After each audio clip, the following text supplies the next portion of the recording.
not really being able to identify what you guys are trying to do. As the guy with the play sheet, how do you see that from the bottom? The tight end use? Is that what you're asking? What's that? What are you asking? As the guy with the play sheet, Ryan Yeah. was talking last week about how the tight ends allow you guys to be multiple in everything you do, kind of keep defense on their toes, not really understand what's going on. And how have you seen that evolve through 3 games? And do you see that as like an advantage for you guys? Well, I think anytime you can be multiple in personnel, you'll probably ask or demand different reactions by a defense. So, I think us having so many different guys available offensively, we want to try to use as many guys as possible. I think the tight end room has done a really good job. They're asked to do a lot of things, right? They have to run routes like a wide out. They got to block like an offensive tackle. They have to get all the run IDs, but they'll also be elite in the pass game if they want to play. So their job description is really vast, and they'd spend a lot of time, trying to do everything correct and everything at a high level. So I think rightfully so, those guys are mismatches potentially, right? What kind of opportunity do you have to run a route versus a linebacker? Or are you just blocking a safety, right? So putting those guys in the right position can be a bonus for the offense, but you got to use them properly. And but they've done a really good job. They do a great job at practice. So ultimately, for them to be worked in the game, I think is really really important. Again, they can do everything. You got to make sure you're targeted on what they do, and then it makes it hard for the defense to play them just one type of way. They got to account for them in all facets. Andy Andrews, 11 Warriors. I know there's only one ball, and he's done some good things blocking, but what's your evaluation of how Brandon's done these first few weeks, and is there going to be an opportunity to maybe get him more targets in the future? Yeah, I think Brandon's done a great job. I think he always is a guy that whatever his job description is done it at a high level. So, again, as we're being multiple, as we talk about the tight ends, as we talk about Brandon, he's able to do a lot of different things. So his role is going to change constantly based on defenses and what they do, but anything we ask him to do, he does at a high level. So I'm not really concerned about the job description as it is just, where does he fit this week and in weeks moving forward, and then how defenses want to account for him. So the tool sets are vast. How we want to use them is probably what's going to change the most, week to week. But it's done a great job. Far left, Steve Hellwagen, 24/7 Sports. Hey, Coach. Obviously, the red zone was a little bit of a problem this past week. In there 3 times and got 2 field goals the first 3 quarters, whatever it was. But Coach Day was up here, said it was maybe a different thing on each set of downs and each play that kind of cropped up. And some of it was Ohio making great plays in coverage. Just from your standpoint, what are the things you guys are going to really drill down on to put the ball in the end zone in the games going forward? Yeah, I think combination of everything like Coach already hit on, right? So execution's part of it, but putting guys in right positions to make plays is another part of it. So we all own it as a group. We definitely want to score every time we get down there, that's for sure. But there was learning opportunities too. I think there was different opportunities for the quarterback to see things a little different things for us to make plays on the perimeter, but also even in protection. So everyone had their own little growth opportunity, and myself too, putting those guys in the right spots to make sure that we can execute at a high level. Obviously, every time we be in the red zone, the expectation is to score touchdowns, both from the outside world and in this building. So anytime we're not doing that, we're always looking for ways to enhance and do it at a more consistent level. So that was probably one of our first opportunities where it didn't go the way we wanted it to go, and that's a great chance to get a little better. Adam Jardy, Columbus Dispatch. Ryan, 3 games in the season, how's the new play calling setup going? What do you like? How are things settling in? Just in general, what are your thoughts? Yeah, I think that it's been awesome. I think I've really enjoyed it. I think I love the connection with the guys. I love the interaction I have across the board with the personnel. I think that every chance you're in that situation or you're an opportunity to call a game, there's an opportunity to learn and grow and frankly, I do it daily with Coach Day, but to be out there doing it live, there's nothing like those kind of reps. So I think that, again, going into the bye, I think there's been an opportunity to grow offensively, which really checks the box. If you were to go back a month and be like, what's your initial goal for the first 3 weeks? One is going to find a way to win week 1. The next couple goals would be like, we're seeing growth, we're seeing development both as players and as coaches to that first bye. All right, let's do a good job of being organized through that bye and then come out of the bye ready to haul until that next kind of break we had to have. You got to broke it up in sections. That's what I would have said a month ago. So I think looking back, we've done a lot of those things, but still trying to press to be better, more consistent, and continue to put the guys in the right spots. Jim May. Yeah, Brian, 3 games in too with Julian Sayin. What do you feel like you can run pretty much anything you want to run now? I mean, what is the sense of your trust in him, your confidence in him running the offense? Well, I'd say that he's done a great job. I think that, you don't ever make assumptions. I don't think you're ever in a spot where, like, okay, we can just do whatever we want now. We're very targeted with everything we do. We'll never make that assumption. I think he's grown and done a really good job. Definitely had some learning opportunities every week. So his ability to take that information and apply it will ultimately continue that growth. I would say that I'm really proud of him. I think he's doing a great job. But we're never going to take that assumption that we can just do whatever we want and put him in every situation we want. So always going to be targeted, always going to continue to make sure the game plan is very clear and concise, and maybe not easy, but maybe simple, which is good, so we can play at a very, very high level. But yeah, I think we're taking the right steps. But again, we had a long road ahead.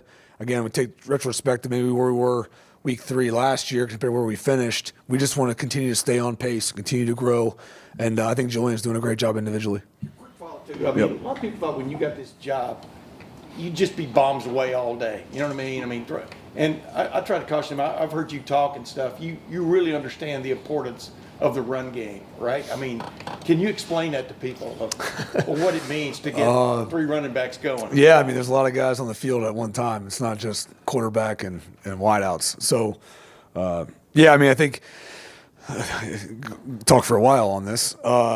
Well, I would say that, we talked about Julian. Julian's a first-year starter, right? So his best friend should be a good run game, right? We have a great O-line that's doing a really good job of progressing in their own path. So I think, again, we got to where we were last year because of the run game. It wasn't just because of the pass game. A great pass game is complemented by a great run game and vice versa. So to have play-action passes, it's not great if you don't have a great run game and you don't have great tight ends that can do all those kind of things. So being very balanced makes it a little more difficult, I think, for the defenses to maybe pin you down a certain way. But I've always believed, I'm a big fan of play action pass. I love the art of selling something you're not doing. And so, yeah, I mean, I that assumption would be a little too surface for me for the run game, but I appreciate you asking. Austin Ward. Brian, you said repeatedly there that you didn't make assumptions about what Julian could do, but Coach Day said after the Texas game, maybe you guys could have put more on his plate. So at least in game plan or expectation-wise, how much has he exceeded what you guys thought going into the year? Yeah, I would say as a coach, you always want to be in that position where we probably could have done a little more instead of being like, oh, man, we did too much, right? So I think we've done a good job with that. Coach Fessler's done a really good job with that, Coach Day, and making sure we're really clean on what we put on his plate. He is continuing to do a good job with accepting more week to week and maybe some checks last week. And, so we want to keep progressing that without being too much, right? It's all based on what fits week to week. It's not about always, hey, this is what we're going to do this week. Well, we're going to do what fits right for the team, for the personnel, for Jules, for the running backs, for the wideouts, and we try to make sure we focus it that way, not make assumptions. And but again, I think that Julian, again, week in and week out, is taking strides. I think he has I'm sure he has a lofty goal. I've never asked him, frankly, but I'm sure he's not where he wants to be. And, again, week 3 into at least 12, hopefully, and hopefully more from there. There's a lot of football to be played. Far left, Clay Hall. Another play calling question. Do you feel some freedom to do what you want to do or what's in your, this is, I believe in this, or are you always beholding to the boss? No, I think it's definitely it's not one way or the other.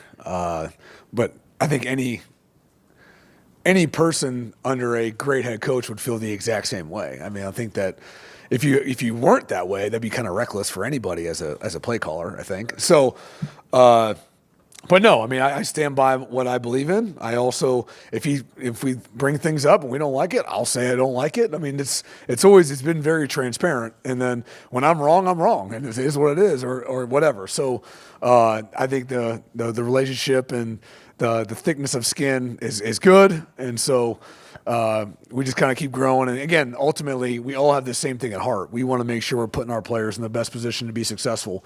And if not, then it's on us, right? If they are and we're not executing, then that's a different conversation. But, I think, again, I don't like to think I'm gun shy, and Coach Day is definitely not gun shy. So, but no, I think it's a good balance. Has he been hands off for the most part? Or Coach has been great. I mean, I think that, he lets me kind of do my thing, and then, if there's something he wants to get done, he echoes it, and we keep pushing. So, but I'm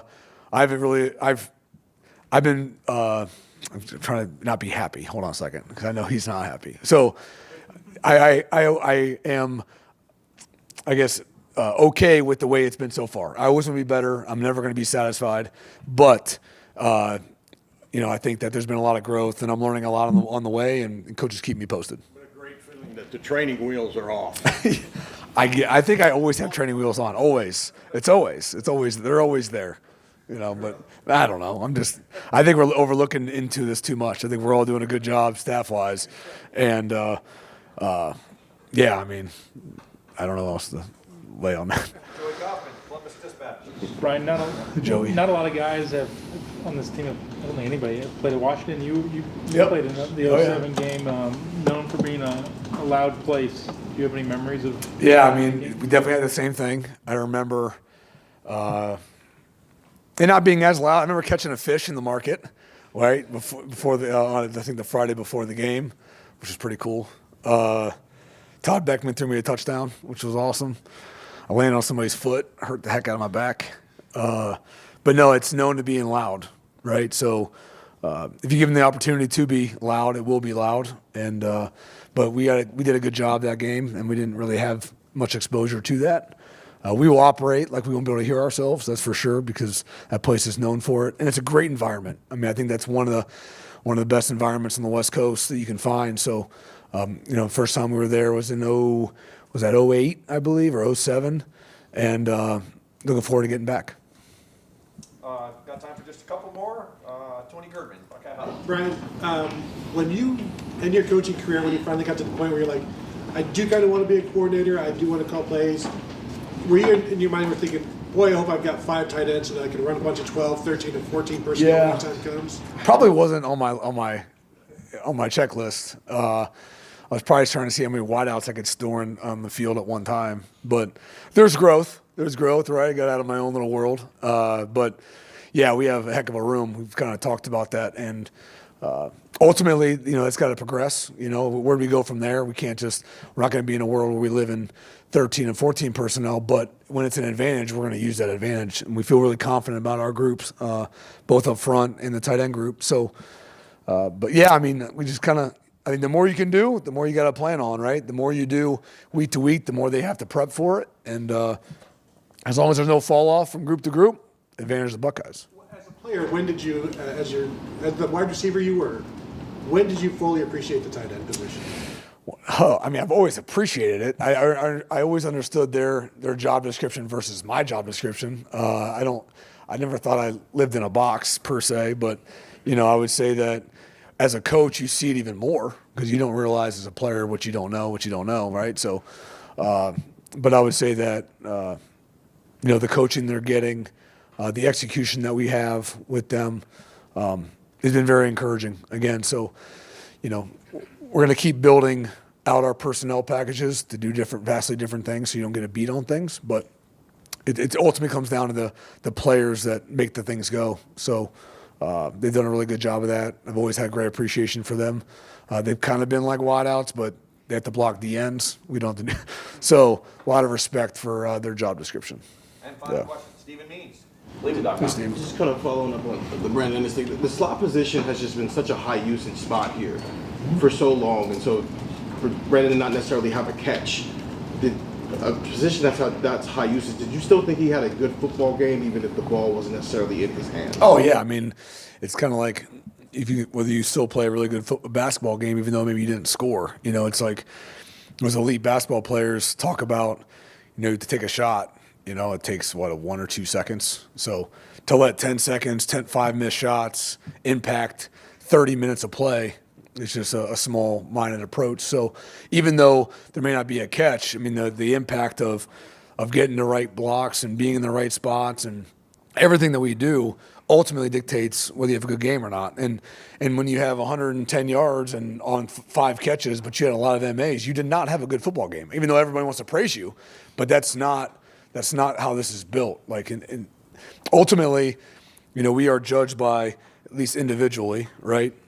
We are judged on doing things others don't do, right? I mean, if you're able to do it and so is he, then you're replaceable, right? So ultimately, you're trying to do things that the other guys can't do or won't do or haven't done. And that's what sports is all about. The individual being different than his peer, being elevated than his peer, and then the collective as a group being a different than the other team and our team versus their team. So Brandon, to answer your question long-windedly, Brandon's done a great job in his job description, regardless of where the targets have been, and that's got to continue. And obviously, that's going to change over time. It's Ohio State's offense. It's always going to be the Ohio State's offense. So the slot is always a big part of what we do. And are you happy with where your wide receiver depth is outside of those 3 right now? Yeah, I think really happy. I think, frankly, in my mind, got to continue to look for other opportunities to get more kind of rolling in there. I think I'd like to have more guys in there playing on Saturdays. And then that has to be worked on through the week. When you get to game time, especially being up top, it's a little more difficult. I felt that a little bit of getting guys going because I'm upstairs a little bit. Got to get that fixed. I will get that fixed. But that's probably one thing of area of growth. The guys are doing a good job. We're going to get more of those guys in the game. Coach, thank you very much. Yep. Thanks, guys. Thanks, Brian. Yep. Thanks, guys.